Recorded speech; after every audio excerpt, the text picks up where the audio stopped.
It is that time of the week, or actually maybe it's that time of the year. It's that time. There's 8 times a year. Myself and my lovely co-host, I'm Melanie Galea with RE/MAX Fort McMurray, and I am with Barb Pinsent of the Mortgage Center. Awesome. Barb, so we get together 8 times a year so that we can talk about the Bank of Canada announcement, because they have a rate announcement, or they have like an acknowledgement of like what's going on, right? Like once 8 times a year. So we decided that this was going to be our opportunity to chat about that, to talk about what's going on, so that we can let people know exactly, you know, what's like, right? Like what's happening in the market, right? So what happened? No change in the overnight lending rate. Still no change. Nothing. Nothing. And that's going to be, like, we expect that to be so until they were saying before they had, well, just maybe the last announcement that it would be not till the end of 2022 that we would see a change in the overnight lending rate. Now they're saying into 2023. And for obvious reasons, it's COVID, right? Like with the lockdowns and all of that has had to take place. That's their reason for thinking that, you know, because obviously the economy is not doing well under that pressure. So they're expecting that it will be sometime in 2023 now before we'll see a change to the overnight lending rate. So for the next 7 times this year, we're probably going to give that same announcement again, that there hasn't been a change. So Definitely to be expected. And if that were all we were to cover off, we wouldn't be saying much, Melanie. It would be the same conversation for the next little while, that's for sure. Yeah. Okay, so go ahead, Barb. I think this is the 6th announcement that there's not been a change at all. So, yeah. Gotcha. Okay, so we have chosen a topic. We have. A topic that I think is really good, because when you're starting to look for a home, one of the things that might interrupt your ability to purchase is your credit score. So Barb, like, let's go in depth, talk about credit score so that people can be prepared. You know, if they've gotten a little bit of a surprise and they have to push off purchasing, or maybe they don't have credit and how they get it. So Barb, what do you got for us today? Well, I am going to talk about credit history, credit scores. Important. It is a huge component of obtaining a mortgage. And there are different things that you can do to ensure that you have and maintain a good credit score. Right. So, yeah, so I'm just going to talk to the audience about the benefits of taking care of their credit. You ready for the slideshow? I am. Okay, bear with me, everybody, as we make, oh, I was so rich. So pretty. Okay. Bear with me, guys. Okay, here we go. And that, and oh, it doesn't want to do that. Okay. And play. Okay, so, oh, this seems to be cutting off our little thing a little bit more than I wanted it to. But Barb, if you want to chat about and I'm going to look at the monitor versus looking at what I had printed off, because I can see it fairly well here, Melanie. So, and I'll let you know. People can see you, Barb. Okay, they can see us. And I'm going to see if I can just let me get out of this for 1 second, because I'm going to change this so that it's one screen, because this may help things.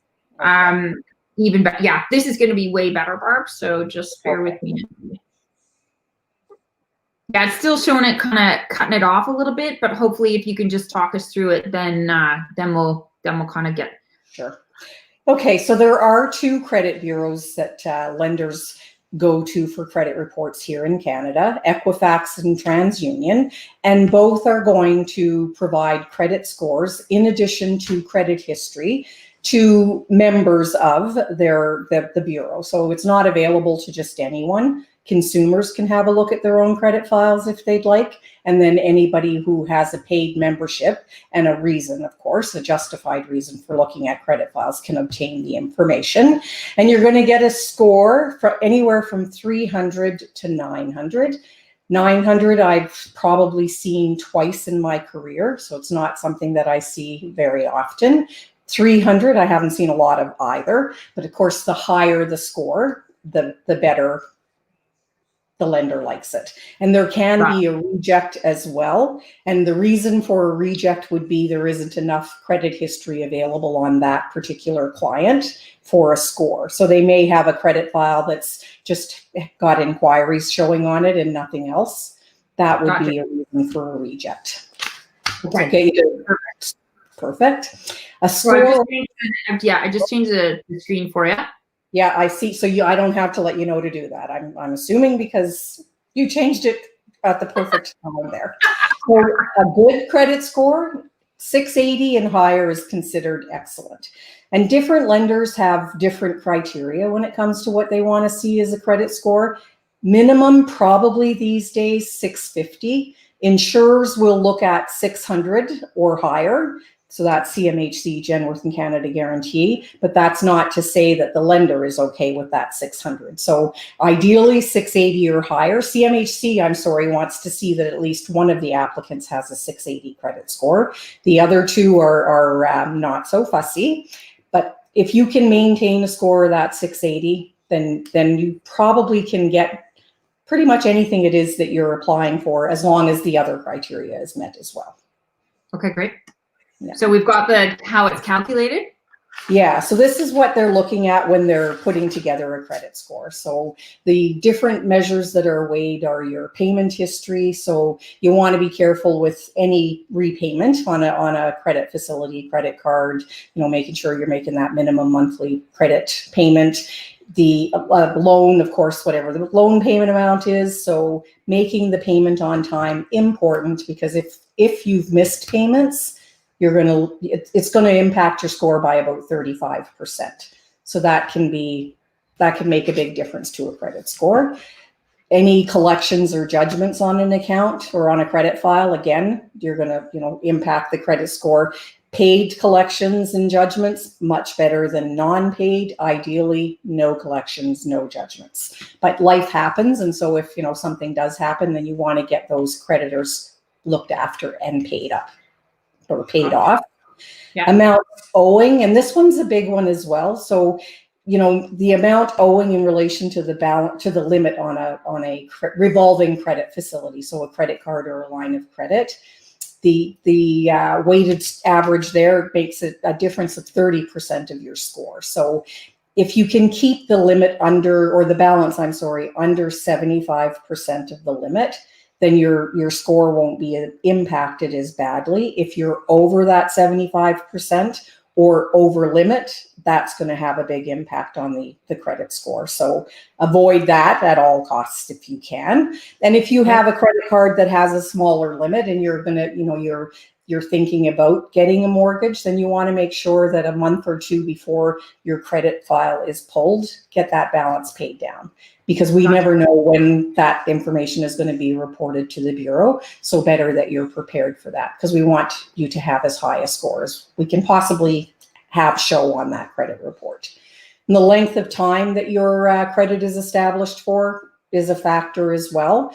And typically, lenders want to see at least 2 years and 2 different credit facilities. And that's kind of rule of thumb. It's not, etched in stone, but there are alternative types of things that we can look at if that doesn't report on a credit file. But ideally, 2, 2, and 2, it's called. So 2 credit facilities that you've had for 2 years or more, and a limit of $2,000 or more on each is ideal. So quick question, Barb. Just a quick question. A quick question on the credit history, like the length of it or the types of it, right? So what do you mean? So let's say my car, personally, my car's paid off, but I have a business visa and I have a personal visa, but I don't have any other credit cards besides that. I don't, you know what I mean? Like, so what other sort of credit would they be looking at? That would be ideal. Actually, what you have is good. They do say that installment loans, if you haven't had one in a while, can have an impact to how they're scoring you. But for the most part, it's that revolving credit that makes a difference to a score, and it being maintained as it should be. So, not over limit, not too close to the limit. and 2 credit facilities. So if you've got a business card and even if you don't have the 2 facilities, like that's, you know, again, if you have a credit card with a limit of $5,000 and you only have 1 credit card, then that's not necessarily a bad thing either. Different lenders for different things. Okay. Yeah. Sorry. You see, I see you're at new credit there. Yeah. So new credit, you don't want to be making too many, you're going after too many accounts. So, you know, inquiries have an impact on a score as well. Again, about that 10%. So, you know, if you look like an avid credit seeker to a lender or to somebody who we're applying to a mortgage for, that can be a negative. So you want to be careful not to be, you know, applying for too many things, or careful when you're looking for something. And one example would be vehicles, because a dealership might, you know, pull your credit who knows how many different times, sending it off to different lenders. I'm not sure how that works in their world, but I do know that when I look at credit files, a lot of the times when there are a lot of, or I will see a lot of inquiries when somebody's shopping around for a vehicle. So be careful not to, you know, to let that get out of hand. Ask them what they're doing with that information. How many times are they pulling your credit file? Because it can have an impact on your score. And then the types of credit that you have. So again, a mix of credit. So, you know, credit cards, revolving credit is really important. And they'd like to see revolving credit because revolving credit revolves. So you can have a balance of, you know, up to the limit one day, which again, we don't want you doing if you can, especially not if you're going to apply for a mortgage. If you have a balance and it's up to limit and you're at, well, try to avoid doing that. Try to stay within at least 75% of the limit, but types of credit matter. So if you can have, you know, if you have installment loans, and you're going to garner history and a rating for that as time goes by. So those are the type things that add up to. I'm not speaking very well today, and my apologies. I think it's been too long since we've done this, Melanie, and I'm a little nervous again today. Well, and a different format, right? So yeah, I'm a little off. And I apologize. You're doing great.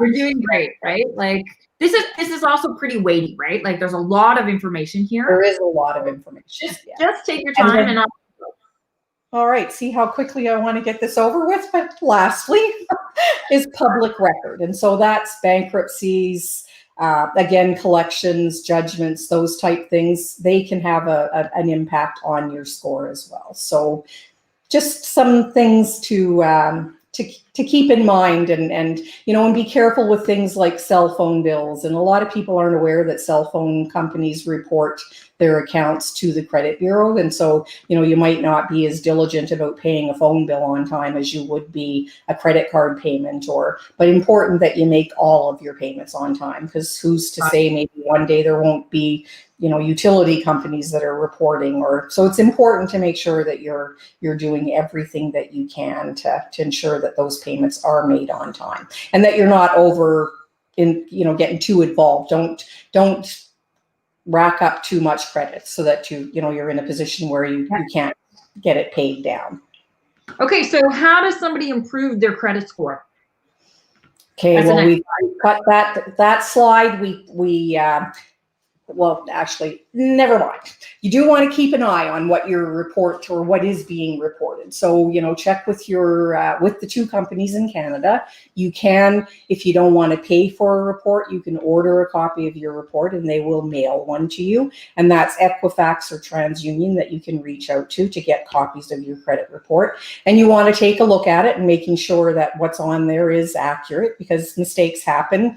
You know, sometimes you might have a common name, a name in common with someone else who's had some issues with credit, and it somehow ends up on yours, or maybe a dad and a son who have the same first name. So get a copy of your report once a year and have a look at it. And if everything is fine, that's good. If there are things on there that need to be corrected, then reach out to the bureaus and have them take care of getting that fixed for you.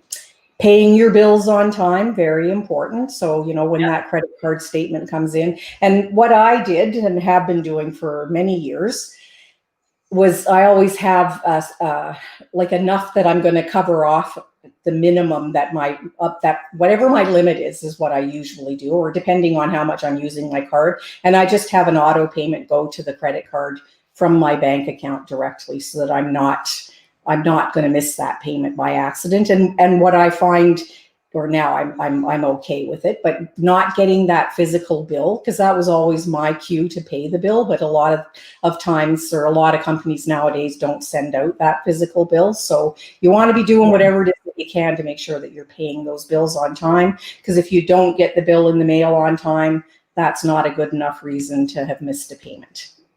Gotcha. Okay. What's the And name?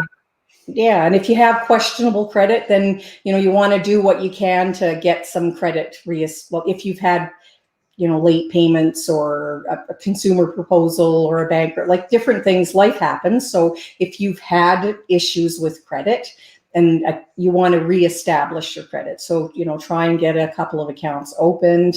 Use them responsibly, of course. Make sure that you're paying them on time, because if you've had hiccups with your credit is going to be looked at a little more harshly than someone who's not ever had any missed payments or any blemishes on their credit. So you want to be really careful after that. Always be careful, but if you've had issues in the past, make sure that it doesn't look like it's a routine thing going forward. Okay.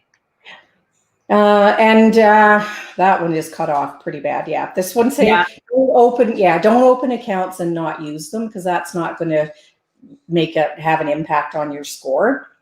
And having 6 or 7 of the same type cards don't work either. So like you've done, Melanie, if you've got the 2 cards, you're paying them on time, that's enough really to. And as time goes by and you've got some credit history established now, that's just going to make for a better score for you. Gotcha. Okay. Yeah. Sorry about this, Barb. Just no, the that's size. okay. Yeah. We'll talk to Peyton and figure this out. Yeah. And then balances, so keeping them low in relation to the credit limit. And they say about 75%. If your balance is 75% or higher than the limit, it's going to be a negative when it comes to your credit score. So try to keep that balance under at least the 75% of the limit. 25%, like I honestly have never seen a score that didn't work with anybody whose limit wasn't over 75% or balance wasn't over 75% of the limit. But I've seen some big differences, because I look at bureaus daily, of course, and if I have a client whose score is on the lower side, and I can see that the reason for that is because the balances are so much higher than they should be, I'll recommend to that client that they pay the balances down, and then we can check with the creditor to see when they're going to update the information on the credit bureau. And I've gone back, and one case in particular that really blew my mind was a client who had missed a payment, so he was behind 1 month on a loan payment, and had some pretty high balances, so definitely in excess of 75% of his combined limits. And we got him the payment had been made. That was an error, but that got made, the missed payment, and the balances were paid down on the credit bureau. And it made a difference of almost 100 points to his score, which blew me away, right? Because it was too low to when we first met, it was just too low. There wasn't going to be a chance that I was going to get a mortgage approved for him anywhere unless he did what I recommended that he do, and he did do that, and it made a big, big difference. Gotcha. Okay. And I'm not sure if that's the last page or. No, that's to pay off the credit card instead of moving things around. Okay, that's right. Yeah, and don't do that. Because you're not doing yourself any favors by doing that either, moving balances. And you're when you're about ready to apply for a mortgage, and that's why it's so important to speak to somebody, because we can let you know what to do, what not to do, but you don't want to be closing old accounts off either. Some people think that they should close an account, and by having done that, it maybe impairs the score, and now we don't have those 2 facilities, or we don't even have 1 facility. You definitely always want to have at least one at minimum that revolves, and then yeah, vehicle payment. Well, we don't want payments necessarily, but if you're going to finance a vehicle, then that can be a plus. Sometimes an RRSP loan, different things that you can obtain to, so that you're not in too much debt, but are doing things to improve your score. Gotcha. So if you do what you're supposed to do with your credit, you're not going to have to worry about that, because if you're not maintaining high balances, you're not missing payments, then your credit score is going to speak for itself. So if you are looking for a copy of this stuff to give yourself ideas, go to letstalklending.com. You can get a copy of this, get yourself registered. Barb and I can give you a hand. But this is definitely going to be a great way to kind of help you get yourself set and get, just like we're back on the screen here. So, like if you got questions, we've got answers for you, and getting your credit right, making sure, like, that's why before you go get in your car to start looking at houses, you need to talk to somebody like Barb. And there's too many times that I've had situations with my buyers, and it's unbelievably disappointing to, like, oh, I can't buy for 6 months, and I don't like disappointing people. We're at a point with COVID right now. Sellers, I talked to some of my sellers, they only want people that are pre-approved, not just pre-qualified, pre-approved in their homes. Asking people to leave their house in order for you to go and see it. Let's make the best use of everyone's time, right? And it's, like I said, it's devastating when you have to say, oh, I have to wait. So you got to know. That's why I tell every single buyer I've ever worked with, you need to talk to a mortgage broker. Barb is fantastic. So Barb, let's bring her home here. All I can tell you about the stats right now is that we were down north of the bridge, just about 4% on the average price. Inventory is the lowest I've seen it since like 2007 at this time. We are at a balanced market. It is not a buyer's market for single family homes. Ladies and gentlemen, it is not. There is this idea, there is this notion that it is a buyer's market. It is not in every single category. In fact, what I'm seeing under 400,000 is that it's actually a seller's market. I'd say between 4 and 5 is probably the busiest market that there is right now.